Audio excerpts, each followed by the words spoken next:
අලුතෙන් ගෙදර වැඩට ආවේ නේ? වැඩට මහත්තයා. හරි. පිට කනවා? නෑ මහත්තයා. පිට කන්න බෑ. හා. මොකද දන්නවද? හා. මාව ගාම මම මිදුල පුරා ඊට පස්සේ කෙල ගහනවනේ. හා. ඔව්.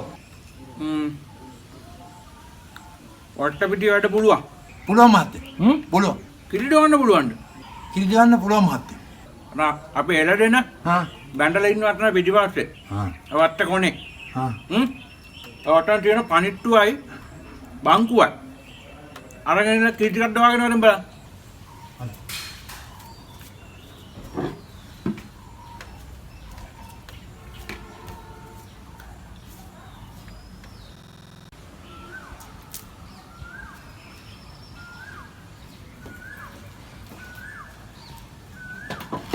අය බීනම උක් කනවා. ඔව් මහත්තයා. කෝ කිරි දෙව්වේ නැද්ද? කිරි ටික නම් මහත්තයෝ බාල්දිය එළදෙනගෙන් දවා ගන්න පුළුවන්. මක්කලොත් මේ එළදෙන බංකුවේ වාඩි කරගන්න බැරි මහත්තයෝ.